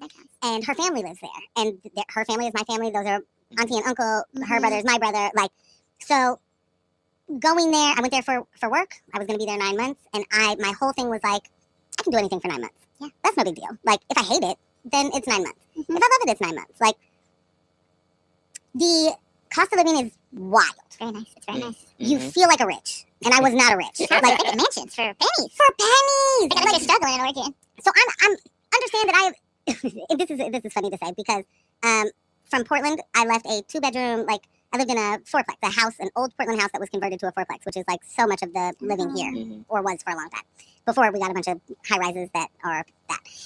But I lived in, that was my first apartment. I left there, I went to Denver first, and then I went to Dallas. At the time of moving to Dallas, that's the most amount of money I'd ever paid for rent, but it was the very first time I had anything brand new, right? Yeah. So like, this is a brand new apartment. All the new appliances. All the new amenities, all the appliances. I know. All in a closet. You know, just like you would never know. Not in the hallway closet. So cute. This was a full-blown, like, this is a studio apartment. Oh, wow. But it's huge for a studio. And it's concrete polished floors. And it's floor-to-ceiling windows. And it's this is so this is, I went from a 2-bedroom apartment in Portland with a full-blown balcony outside. I'm paying more money for this tiny little studio, but I never felt like I had more, right? Like, I never felt this grown. Yeah. All the things are happening here. And this is your 20s. Yeah. All of our, utilities are shared. The water is shared. The power is shared. All the things. Like, it's just I'm literally paying $13 every single month for power. Yeah. Run me that every day. Like, there were things about it that were just like, it's hella black down there, too. And it's so black. Yes. They're everywhere. So black. And so black. So many different variations of black. So many different brands of black people. Like, it was my first, I'm living in a black city now. Yeah. And then their, metro area of Dallas, Fort Worth, or Fort Worth and Arlington, where it's like, there's even more black people. And it's more happening. And there was never a moment where it was boring. There was never a moment where you didn't have something to do. There was never a moment where you didn't have good food to go get. Or, you know what I'm saying? So I loved it there. And I thought I would not care for it. And was just like, well, at least I got people that I care about, which is nice. That ended up being, like, the best part about it. But also, like, there were so many other best parts about it. I love the Bay. And I wish that I could say, when you ask that question, I wish my answer could be San Francisco. But I can't. I've never done anything in my life, no matter how good I was at a thing, made enough money to live there. I can live there. Yeah. I've never made enough money to live there. I made so little money while I worked there that I was like, I can't afford to live here. Does anybody want to pay me more so I can keep living? Oh, you don't? Okay, got it. Okay, I guess I'll go home. Like, yeah, so that would be. Okay. Because I love Philly, and I love Philly to visit. Right. I don't want to live in Philly again. I don't want to live in New York. There's parts of the East Coast are just too Beast Coast for me that I just can't. I don't want to be that on. I'm on edge already. That's like my resting heart rate. I don't need extra. I don't need the extra rats down there too. Yeah. That was I didn't have all those rats, so I can't go back. But yeah, it's major. It could be major. It's a situation. AJ said a lot of Black Portlanders fams migrated from Texas, and that's why we had that major back and forth from there. Texas Southern was also an HBCU that recruited up here for a long time. Yeah, that makes sense. I mean, like, I know so many people I'm moving to. It feels like every week I'm losing somebody to Texas. But thank you, AJ, because we don't know. That's how it was on the East Coast for Atlanta. Oh yeah. Are we going to Atlanta? Oh, that was Portland for Atlanta. Okay, everybody just going to Atlanta. Atlanta put a lot of money in to get people to. Are you a city with Black people in it? Atlanta. Yeah, we're going to Atlanta. Yeah, we're all going to Atlanta. See you down there. Yeah. I almost went to Atlanta. I almost went to Spelman. Just close. That was my dream school when I was a youngin. That was I'm definitely going to Spelman. That's my move. The lack of scholarship got me. Didn't work out. I was like, y'all want me to pay this amount of money? I'm staying in state where I could try to, I don't know, get my laundry for free at home. Wow. Why are you so much money? It was like $40,000-$50,000 a year. Then. Yeah, I don't know what it is now. It's probably 80. Yeah. Gotta sell something to get their kidney. A whole organ. It's a great school. That definitely that was my plan. Because Spelman folks don't come for us. No, beautiful school. Yeah, no, we don't. We had the money. We meant we couldn't. We weren't at that level. We wanted to. That's exactly what we did. Yeah. Hey, P-Town. Okay. Hey, P-Town. All right, so I want to jump into some Portland stuff. Yeah. Portland stuff. Because both of you are very well versed, but when it comes to policy, when it comes to the behind the scenes, what's actually happening, you are a person that I'm forever and always looking at. Yeah. There are a lot of people that look to me, and I'm looking to you. So, right. Make that connection if you want. I got some I'm looking at too. I'm like, there's a circle. That's how it goes. That's how it goes. It is totally how it goes. But there's so much happening right now. There's a lot. And very specifically within the city. I mean, Portland City Council is doing what I like to call the fool, like just out here wilding. wilding. Yeah. You hate to see it, in all honesty, and especially when it comes to a new form of city government, a new way that we voted that government in. And I'll get to that question at the later as we talk through this. But know that that's a question that's lingering for me. Is just like, what does this mean as we see it not do what we were hoping for necessarily? What does it mean to the people who hated it from the jump? You know, like ranked choice voting in particular. Ranked choice voting, having more like a dispersed power dynamic and districts and how that's supposed to work, the whole entire format. It's a little messy. Yeah. I'm still here for it. Same. I'm still here for it, even knowing that I don't like the way that it looks today. Right. Of course. What I know for certain is what it was before can't work. Hello. Didn't work We have then, proof of didn't it. work years before then. Right. And so I'm down to have the road bumps or the speed bumps or whatever, the potholes of the new thing. But we'll get to that question. Yeah. I want to talk about, just first up, like, the city council's been doing a lot. Right. And one council person in particular has been Right. showing their hand. Dan Ryan. Oh, enough said. How'd he get back in? Oops. Oh my god. Like, have you ever had a oopsie so bad? Yeah. People weren't paying attention, I think. Is that, I mean, I think that probably is true. I think all the time about what our city would look like if we just would have elected AJ every single time. Every single time. I'm like, oh, this is weird. I wonder if we had an alternative, y'all. We had an We alternative. had a great alternative. But old form of government. I mean, like, it was a different system. Right. It wasn't set up for black folks to be able to get on city council very 1,000%. easily. 1,000%. Yeah. It's still, this is the best version of it. But because the first version is always going to be a rough go, second version is going to be a rough go. Maybe on the third, we're having a little smoother ride, right? I'm just hoping we make it to the third ride. Yeah. We have a Because growing pain. I worry about reactionary Portland and the way that they respond to, you know, things that we have voted for that are so not just important, but the only way to fix a thing. Yeah. And then we don't fund it. And then everybody looks at it going, see, didn't work. Gonna have to make drugs illegal again. I knew you were gonna talk about that. I was like, oh, we're just gonna roll back the crim in 5 minutes. Yeah. Yeah, we have a lack of like civic education here. We make our system so complicated to understand by design. Most people don't know who they need to talk to if they have a pothole versus the highway messing up versus like it could be 4 different people you need, 4 different agencies you need to talk to. Right. Yeah, I think it's gonna be messy for a little bit, but expanding democracy is always better. It's always better. Say it again. It's always better. Always better. Yeah. And I think the hard part about democracy that I think we don't like to sit with is sometimes we don't always win. And that sucks. I'm not gonna lie, that's hard. You're like, oh, sometimes you get out organized. Yeah. Sometimes you realize that there's a policy that made it harder for your folks to show up. Or there's some things, you know, sometimes you learn some things and it doesn't mean we always win, but I'll take it over, I mean, literally And any that's other the thing. thing. Not winning doesn't mean you lost all the time. Yeah. And the Right, thing right. that we live in is Yes. that if your candidate didn't win, you lost. And that's There's not always always another way. the case. Yeah. Voting isn't everything. It is one of the tools we use, but it's not the only tool. I'm like, okay, we got some goofy folks. Right. We can still do some things with that. And very specifically when it comes to local things, what can we do? We can talk to those people, actually those people, right? Or at least their offices in the way that you're going to get me to the point where I can talk to this person. You're not going to be able to write whoever, Chuck Schumer or whatever. They don't care. They don't care. Yeah, they want your $5 every month. They want those emails. Yeah, they don't care. I mean, They don't respectfully, care. it's not the same. Yeah, we get to talk to the folks. We get to like make them nervous in some ways. To say like, oh, you want to play games? We will be back in I also 2 years, know how to 3 play years, 4 games. years. Yeah, Right. yeah. I got people. I can organize you out of office essentially. One of the things that I absolutely loved about the pandemic was people just harassing Ted Wheeler. And I mean that wholeheartedly, using that word. I don't mind. It was great. I mean, so many things. I forgot all about this man. I mean, everything from his little glow up in the beginning of the pandemic. Now he got a stylist. Now he's trying to be of the people. He's out here. I don't think he's ever going to run for office again. I think No, I think he was on the path to no. something. He was like, absolutely, no. You're But not yeah, Gavin Newsom. People seeing him at the restaurants and being like, oh, I'm pissed. Yeah, they should be. That's what you signed up. You signed up to represent the people. You're going to And hear then from you them. didn't. Oh, no, did not. Period. But when you're timber baron, I think maybe it's a lot easier to not listen to the people. Oh, well, you got a street named after you. Mm. Or a county, Oh, right? no, a whole city? Yeah. And a county? Yeah, it's different. Yeah, It's different. I'm from here, right? I've been to Wheeler, Oregon multiple times. Cray. Had no idea. Not until literally like 2020 was I like, wait. I know y'all have families like that. You know, like the Rockefellers and, Right. There's these big names. far and few, Yeah, but they hear. the influence is wild. And that's another thing to talk about. And I want to come back to Dan Ryan because I don't want to leave that dude Oh, yeah. sitting out there like a hanging We got chad. stuff. We have plenty of things to say to you. Plenty. But that there's a lot to not just the power dynamic, not just the families, but like how much legacy hits. So just even the name recognition, It's you huge. know, and like I know we have, and I'm sure you have been watching the ongoing sort of Portland Children's Levy Oh, yes. debate. Mm-hmm. Is it? Debate, yes. If we get to give it that. Okay, I'm not that's sure that nice. That's nice. that's Yeah. the couched word. I'm okay with it. For lack of a better, I'll say that. Yeah. One of the things that I said immediately was like, name recognition is it. So Oregon Food Bank. Mm-hmm. you're gonna get it's off rip, right? You just we know you and we know what you do, so check you get whatever for X amount of years. Yeah. It almost doesn't matter if you have the name recognition and you have that legacy of service. It's harder.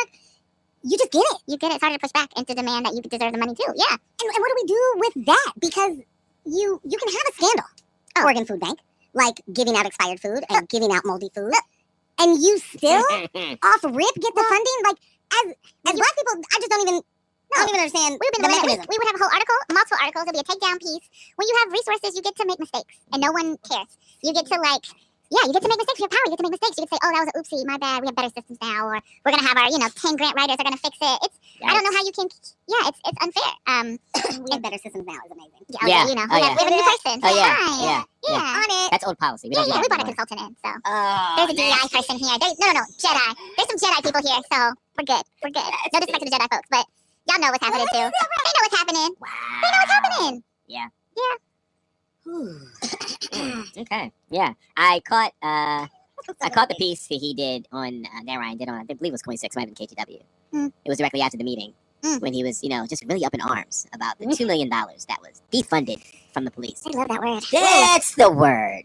Grab my notes. Grab your notes. They love that word when they love that word. And now they love that word. They're using it. It's such a talking point now. Every time I hear any government agency say they've been defunded when they haven't, I'm like, oh, so you're a conservative. Oh, so you're actually on the right. Period. Oh, so you're actually actively harming black and brown people. Got it. That's like, I'm not even calling anymore. I'm just like, okay, you're just lying. Yeah. I mean, the budget is huge.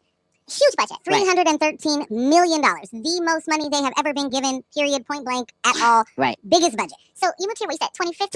2016. 16, I moved 2014. Okay. In the time, my notes. Since 2015, guess how the police budget has grown? By over $125 million.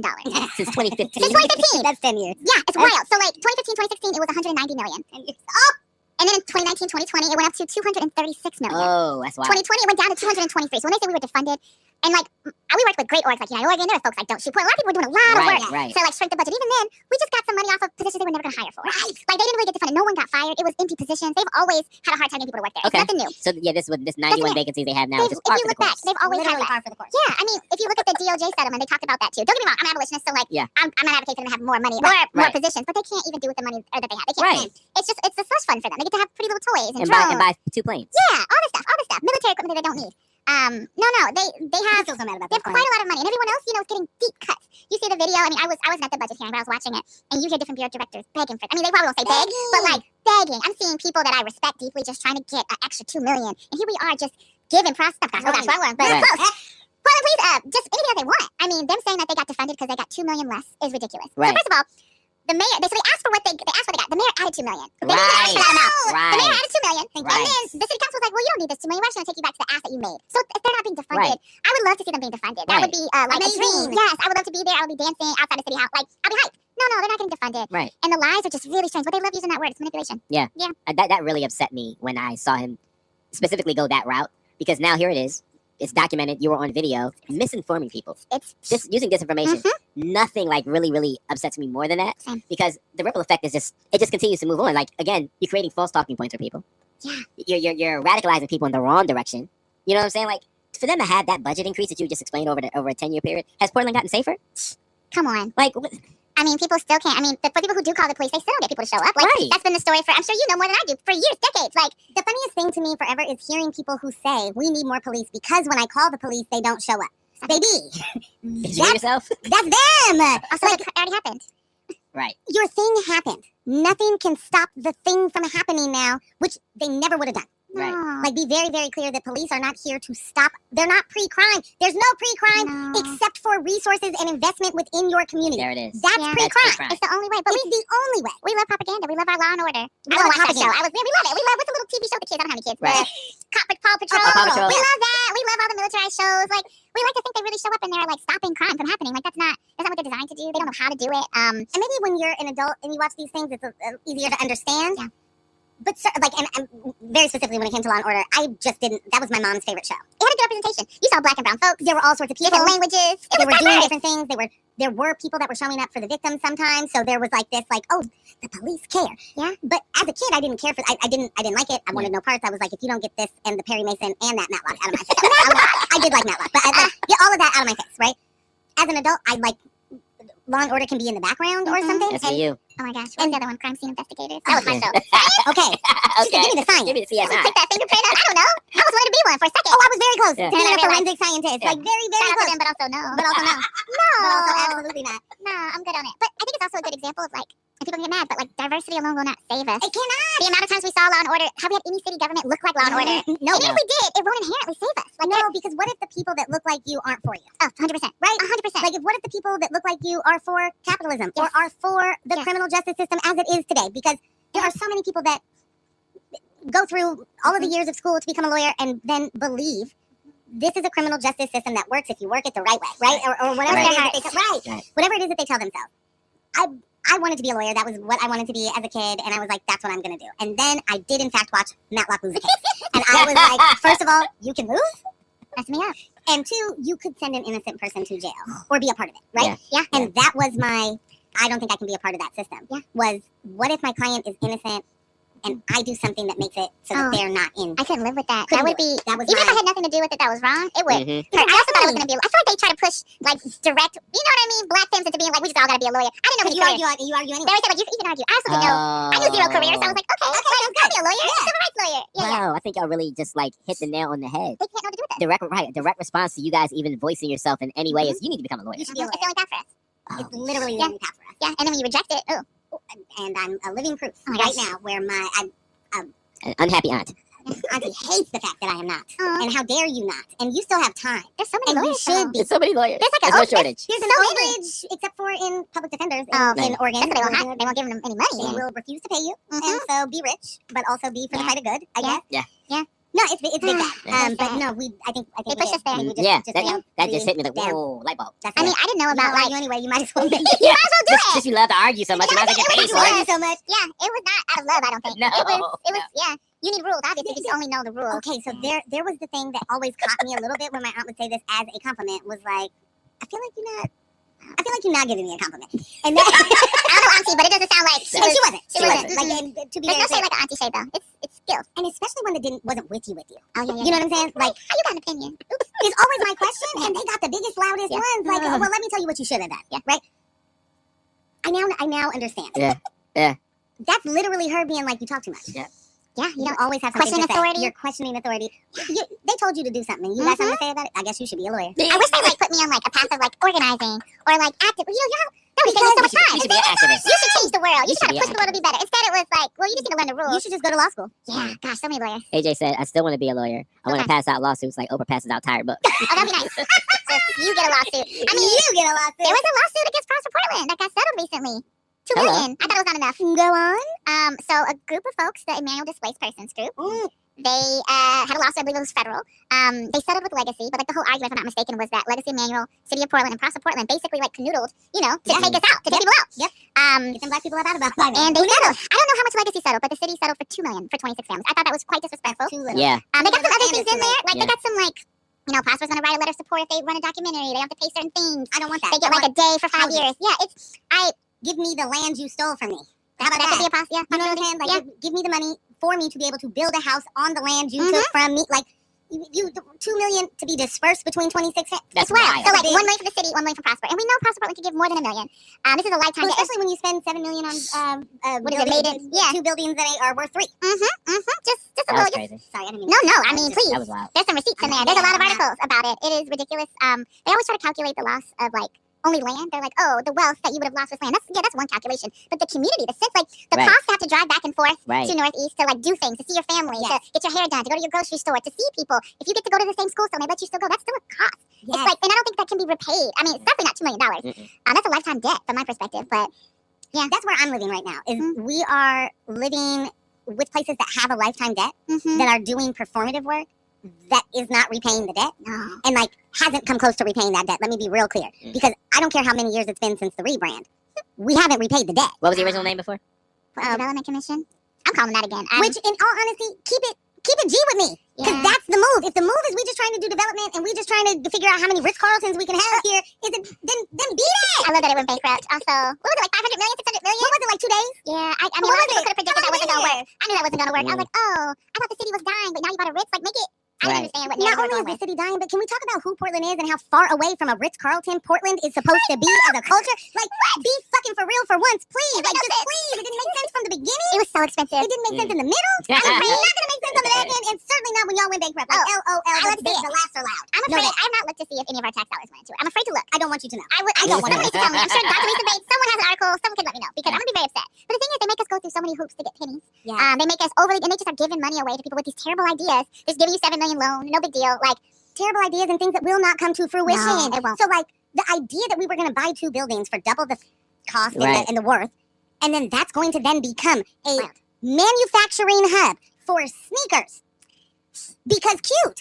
Because it's literally a meet cute story. It's not even like a business strategy. I heard it's not even really manufacturing. Some of my like textile friends and apparel folks are like, no, there's like a lot of offices are going to be there, or like satellite. You know, like, oh, we have a factory in like Asia somewhere. We need like a house. I don't think it's what people think it is. I love to be, I love changing my mind when I learn new information. So someone correct me, but I've been told that it's not what we think it is. But you know what many orgs need? It only can be that. Oh yeah, no. Also, people like need to buy properties. Like there's other people in Old Town. There's other people who've been trying to like buy things. I mean, I'm thinking about like Laquita with Afro Village. She's been doing work in Old Town since I've been here. Yeah. I've only seen her do work in Old Town, and like no one's offering her a loan for $7 million to develop some things. It's wild.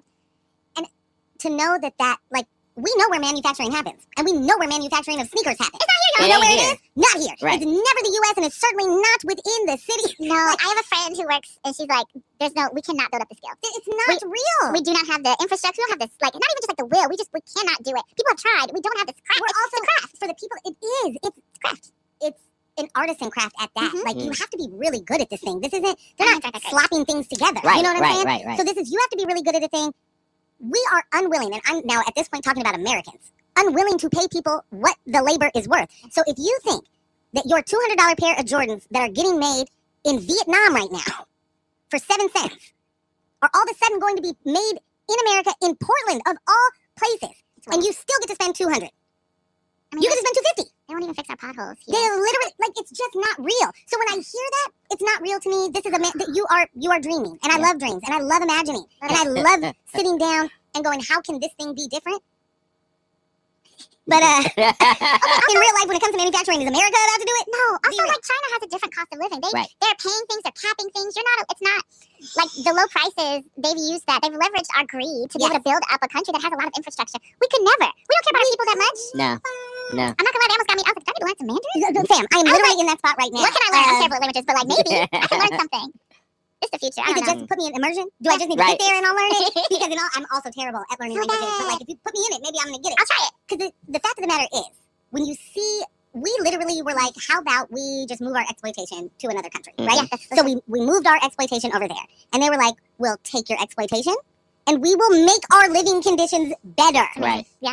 Right. We could literally never. It's not a part of the lexicon. There's no playbook, Project 2025, or otherwise that then tells you infrastructure for this country is important. Which is so sad because, like, if we really wanted to do it, we could. There's we have more than enough. So much money to do it. Like, we can have a little bullet train too. We can actually make sure people don't get displaced, kicked out. We don't have to give them $2 million when we round them. Like, it could be a real like repairing moment. Yeah, like it's ridiculous. A real repairing moment, and then what if we stopped doing that harm? Right? What if we go down? What if we stopped doing that harm? What if we invested the money that we would be doing in payouts to civil suits? So much money. So much money. What if and the most money is to police civil suits? Yeah. Because they don't ever have to pay for themselves. We get to pay for their mistakes. We get to pay for their bads. We get to pay for all their fuck-ups. So, like, imagine if that money went to communities and the resources were there. I would love for the money to go to places who need it. Even, like, gosh, all this stuff happening with the Portland Children's Levy. Like, what would it look like if we actually gave money to Equitable Giving Circle and others who are feeding people instead of funding cops to do it? It's weird. It's strange. Imagine having a whole line item that's about hunger relief. And you're like, you know what we should do? Make sure that the Sunshine Division has money so that the police who have created a nonprofit venture are funded in that nonprofit. You know what it's like when you go to any place, Firehouse Subs. Doesn't matter where you're going. Man. And they're like, you want to round up so that you can donate. And we've talked about this on this show a million times. Number one, if you're new to the show, let me just say that when any large corporation asks you to round up so that you can give to their charity initiative, you are now paying their tax-deductible donation to a thing. Usually that thing is their own thing. So they're just paying for their thing that they were like, here's an initiative, and then we're paying for it as consumers. Number one, never do it. Don't do it. You aren't getting that tax write-off, right, for your charitable donation. They are getting the tax write-off for your money they are also getting to decide what to do with that money. This isn't like you giving full intentional dollars to a meaningful intentional organization. This is you giving money to Walgreens. And Walgreens is like, we also like the Heart Association. But really, that's just a tax dump for them. It's a tax haven for them. It's more money that they get to not pay in taxes. And it's still your money. It's your money. It's weird. Yeah, we were at Firehouse Subs the other day. It's a real life story. It was on accident. It was on accident. Delicious sandwich. It was on Oh, so good. Had I And I looked at the cup, and there was a bicycle cop on the cup. And I'm like, okay, this is weird. Rotate it. And it was like, wait, they have their own, Firehouse Subs has their own foundation. Of course they do. They want that. And I was like, oh, Firehouse. Wouldn't you? What do they do? What do they do? If your Firehouse Subs, wouldn't you have someone else pay for your whole? What do the foundation It's, do? it's buying the bikes. safety, It's buying bikes for public bike stops. safety. Why not just give the money to the bike group? Cycling center. What is it called? Community Cycling Center. Well, that would mean I I can't. know. Yeah, I don't Every time actually I see care. it, if I I'm even trying to find a way to funnel my money. if I just I'm want to in watch it. If I see a little thing on newsfeeds with things, I was like, oh, I'm just going to give them directly. I'm Yeah. going to go through them. I just Yeah. like, oh, this is who you care about. I'm going to do some Cool. research. And also the amount of hoops to make you go to try to be on that board. No. Put a little like wall on the board. That's what I'm talking about. Yeah. What's missing is the proper partnerships. Yes. Partnerships for progress. That's the type of. I don't That's like what. this. No. Yeah, Is that what- is that where- that's the best segue ever. Oh, the group. It was so good. It was so good. I was like, I've heard this name. It was so good that I got lost. I want to be clear. Yeah. I'm sorry. I love that That was word. so good. I'm really sorry. Yeah, that's right. You did great. That was my hand off. I was like, That was my yes, hand off. this That was my hand this off. isn't progress. So they're the new people for Portland, you guys. Look out for partnership for progress. What does that even mean? Well, it means that let's hold hands together. We're as going to partner. We partner. Right. Progress. And when I say progress, I mean police. I don't know what you mean by progress, That's but very clear. when I say it, I mean When I saw the about and I saw a Police lot of presence. white men in suits, I was like, oh, your idea of progress is not my idea. I know what you mean by progress. Yeah. Partnership for Portland. Do you want? Can I? I don't want to step on anything you got going. No, definitely. Tell me more.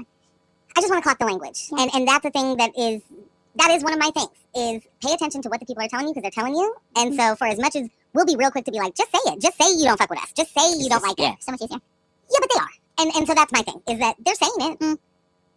It may not be the language that I want them to use, but they're But they saying are it, saying and it. they They are actually are explicit in what they are saying. And Oh, so if you are mercy. saying things to me like livability and like we care about mental health and addiction, and those things need to be addressed. Only in prison cell. Oops. But if addressed means effective, like what's the words they're always using is like effective management. Right, or- right. Because And effective means arrested. Yeah. And effective means in county jail. And the thing that gets me, and I am very much in the same boat. I do not believe in this system. I do not believe in jail. I do not believe that is the way that we make any society better. Mm. It's wild to me to hear those folks who are real serious about like a functioning criminal justice system, but those they stop at arrest. It's not logical. It doesn't Yeah. make any sense. Nothing past that. No, Yeah, all services nothing. past that. We Yeah. got them where we want them. What else are we talking about? I was at a community meeting. I had no business being there. It was it was in the Pearl, and it was for Councilor Green doing like a little coffee talk. And I was like, okay, let me see what's up. Like, I've been enjoying some of the things Green is saying. The people, they were like, I don't understand. We're spending so much money on houseless services. How come it's not getting better? I'm like, are we spending so much money? I was like, we're spending it on the wrong things. Like, The money's there. yeah, we're spending it on You've cops. been taxed for it. You've been Right. taxed. Yeah, The money was collected. Mm-hmm. It's not being spent on that. It's not when you're only spending money on shelters. That's only if you were, but they're not even. But if let's say they were putting it all on shelters, that's still not going to stop the fact that some people are getting into houselessness constantly. Like, Right. our cost of living is ridiculous. It's expensive to be here. Most people, including myself, is 1-2 paychecks away from like, Period. yeah, I can't Yeah. afford to be here. Like, Yeah. it doesn't make any sense. But yeah, you have to put your money where but your budget's a moral document. Put it towards prevention. Boom. You have to stop, the pain, stop the harm, and build a new at the same time. You can't only do one. And the focus on doing one is wild, goofy. Yeah. Like it's Not wild. even effective. It's not effective. And the idea that so to that point, Yeah. it's a grift. Yeah. The partnership for prosperity. I mean, For progress. thank you. You I don't know what they want me to run through real quick? You got some really good notes here. Just so, Oh. just so the Run Okay. that through. Partnership for Progress held a press conference to protest a $2 million reduction in the Portland Police Bureau's proposed $313 million budget. The event had a weak turnout and was overwhelmed by counter-protesters, largely from Portland Democratic Socialists of America. Tensions escalated quickly with protest chants and shouting disrupting the event. Despite being branded as a new grassroots coalition, Where the do I look? Where's speakers, the camera? Like, speakers represented familiar right-wing and pro-choice figures in Portland politics, including Portland police officer Eli Arnold, former Alaska Mayor Bob Weinstein, and perennial candidate Vadim Mizrahi. The event... can't stop himself from running. He can't. Get a job. I'm sorry. Like, Right. please. Get a job. Say that man. The event was co-promoted by Future Portland, a business backpack whose policy director, Vicky Payne, also a staffer for County Commissioner Julia Brim-Edwards, sent out the press advisory during work hours, raising questions about misuse of public time. Oh, that old thing. Critics say the group's platform recycles failed neoliberal and reactionary policies, boosting police funding, lowering taxes for businesses, and privatizing public services, while ignoring core issues like the actual cost of housing. The ACLU, Oregon Executive Director Sandy Chung, criticized the focus on increasing police budgets, pointing out that higher funding hasn't equated to safer communities. Hi, we're here. We're living it. We've been living it. We're Right. just doing it over and over and over. Overall, the event was seen as another attempt by Portland businesses and conservative elites to rebrand themselves as moderate, but was met with public skepticism and strong pushback from the community. And let's keep that up. Let's keep that up. Mhm. Let's remember what it looks like. Renee Gonzalez, Nathan Vasquez, Vadim, Jesse Burke. Like, remember who is here. Terrence Hayes. Remember Yeah. who is here for business and not community. And when they say community, they mean business community. Right, the and business they very, community. very specifically mean business community for which they deem you a business that matters. Right. Because you can be a business owner and mean absolutely fucking nothing to all of them. But if they like you, Right. You're a trendy business. if you're a trendy business, if you are a business that has put yourself in front of them, if you know, if they've maybe come to you and said, we've seen you and we love your work, You have to do a little dance, you know? why don't you just hop out here and tell us everything about why we've made it possible for you to be a business? Oh, without them, how could this business survive? Mm. You know? I mean, I do wonder. Is Yeah. there It's pretty sad. a black business without a Prosper Portland? I mean, I just heard about a lawsuit where how many businesses were kicked out at Northeast? But now I'm supposed to believe that you care about black businesses now? It's strange. And mind you, transparency, I've consulted with Prosper Portland. It's very interesting and weird. Not anymore. That's very clear. I was new. So transparency and extra I transparency. was new and I was like, oh, this is really upset. This is very upsetting and strange. And no, they don't. This whole budget thing, and they're willing to like throw black and brown businesses and use a lot of misinformation to your point. Right. They love the misinformation, sending out emails that I'm pretty sure they're not supposed to send, and try to shape a narrative that's not real. I mean, in all honesty, I want to know if the emails that they sent are even okay to send. And I say that as a person who received those emails and was Right. like, they are weaponizing us. Yeah. They're not just fighting a fight. Yeah. They're like and I want to believe, and I know that we're over, I'm sorry, Ambush, but No, I want to believe that black business owners were genuinely worried, They right? were. And Yeah, genuinely sure. like, They were holding them hostage. oh my goodness, this is bad for us. For sure. And then I know that there are some businesses where I'm like, you can't actually believe this. Can you actually believe this? And you saying it, and you went to the floor. Oh, and you testified. Like, I want to know how many of those businesses. Did y'all get a $7 million loan from Prosper Portland? I mean, I gotta know. I would Or love what to see parts the of paperwork. that $7 million did you get? Did you? No, they were being tricked. It was really disgusting to see, and I do hope someone looks into those emails. I've never seen a bureau do that, and it may not be a conflict of interest, but like ethically, it's a conflict of ethics. Like, to say things like you're being defended when you're not. They have access to a fund that is public dollars. Like, And a fund that more than funds them. they could easily fund their work, easily like take one for the team, but like they could support a more holistic Portland. Like we're having real cuts. I mean, like gosh, there was a line that Counselor Angelita mentioned. She was like, we always, I mean, it's a very popular phrase, but we always have socialism for businesses. Always. Always. Wow. Why don't we have it for the people? It doesn't make any sense. Yeah, it was sad to witness. It's hard to witness. It's sad to witness. It's legitimately continuous too. Like and I just want to make sure that we're paying attention when these new PACs and these new groups pop up. This is People for Portland, 2.5 or whatever. This is a partnership for progress. When the people are talking pro-police, they do not mean progress. No, they want to go back to what they think it used to be like. And they Yeah. in a place they never lived. Because what kills me is, as a person, literally, I grew up here. Y'all may not have ever been to Pioneer Square when it was overrun by skinheads. Like, y'all didn't. None of them people were out here like, where are the police to make sure the skinheads don't fuck everybody else up. You know what I'm saying? Like, this has been a place where there's a lot going on. Always. It's a counterculture kind of city, right? And so you're going to meet a lot of counterculture kind of people. What we can't do is act like that isn't real, number one, and certainly that it isn't a part of the fabric of the city. You know what I'm saying? Like, those same people who claim that they lived here at that time will tell me that wasn't real. You know what I'm saying? Like, yeah. And Eli Arnold is going to tell me the skinheads weren't running Pioneer Square. There's a great podcast about it. What is it? It did happen here. It happened here. Yeah. And it did. And did. And would still, like, know what this place is. We are not too far from white utopia, right? And so if we're not that far from what the foundation of this state and then city is, we can't pretend like we're really living this progressive future that we get the reputation for.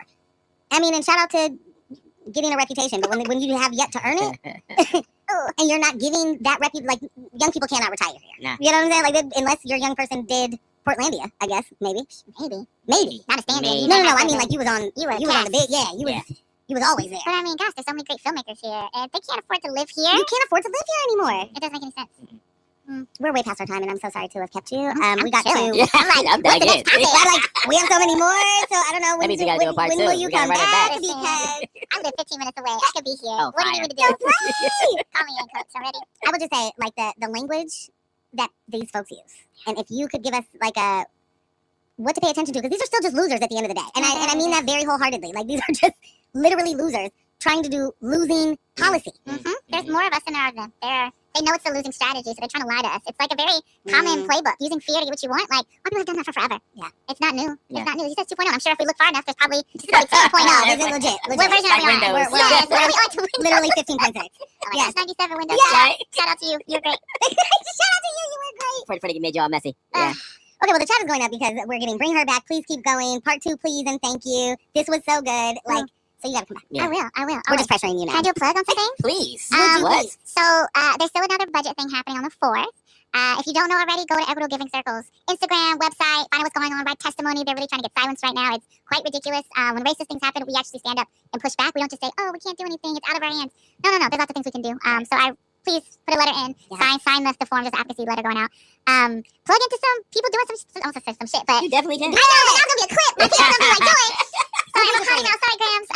Bleep it. Bleep it. Ooh, oh my gosh. And do the little thing where you can't see through it. We can do it. Fancy. You want to do some shit. If you're ready to like push some things, some progressive things, if you're tired of just the same old, I don't know, like neoliberal Portland, pretending like they care about you when they really don't. I think what we started talking about was like going into the language, like they are telling you what they're doing. Yeah.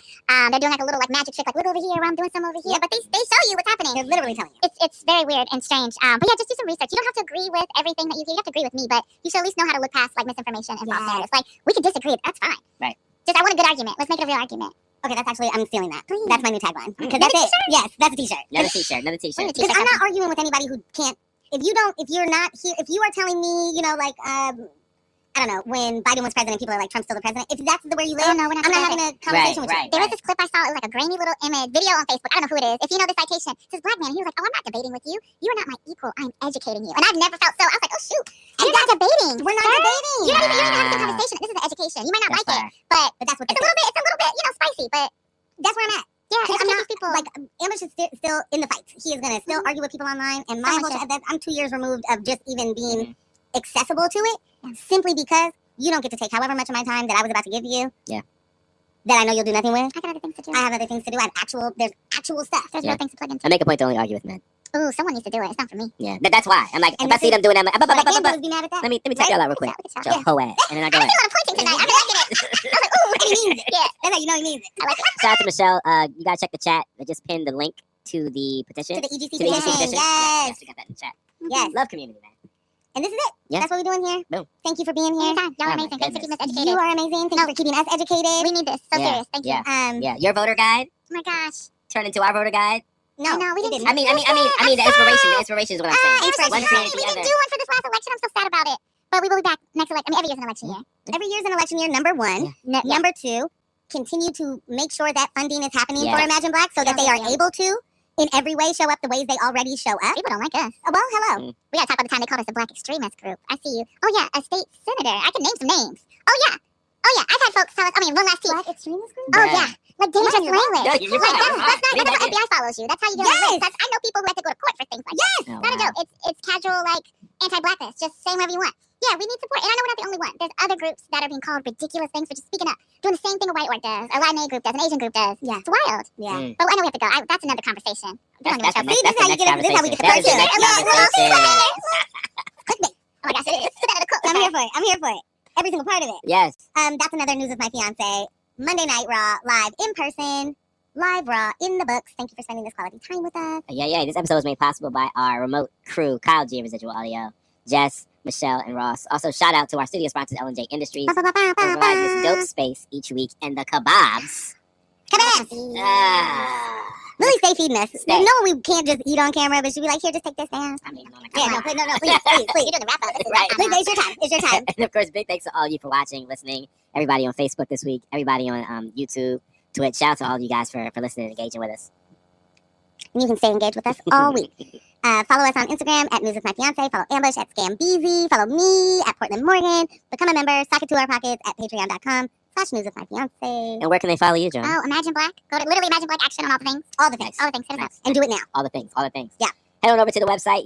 See if you find anything you like in the merch store. If there's something that isn't in the merch store that you would like to see, definitely let us know. I feel like we're coming up with t-shirt ideas every single broadcast. Some of the stuff's gonna stay. So we'll shout out our supporters on Patreon. Ross. Michelle. Ella. Cher. I know her. Oh my gosh, my list is short. It's an abbreviated list. There's a lot more names. They're not here in the moment. And that's on me. It's all right. That's going to be on me. Boom. Bam. Casey, C's, Cher Bear, Ella, Jay, Katie, Kyle, Michelle, Olivia, Ross. And our ever-growing stable of free 99 fiancés. Yes. Thank you all for your support and encouragement. To the food. Stay engaged with us. I know. I gotta get another one. But you know the deal. Don't let the individuals distract you from the systems. Poverty is a policy choice. People over profits. Power to the people. None of us are free until we are all free. No war but class war. We will catch you Thursday morning on X-Ray, 7:30 a.m. to 9:06. Okay. You know what I'm saying? And yeah, like, I feel like, you know, we see y'all at Bird Street Pub. Yeah, I'm. Can you hear? You outside? I'll be outside in a second. E40 watch party. All right, That's yeah. it. Thanks for tuning in. And you can catch this show streaming live on YouTube every Monday night from 6:30 p.m. to 8:30 p.m. And our podcast episodes are available everywhere you listen to podcasts except Spotify.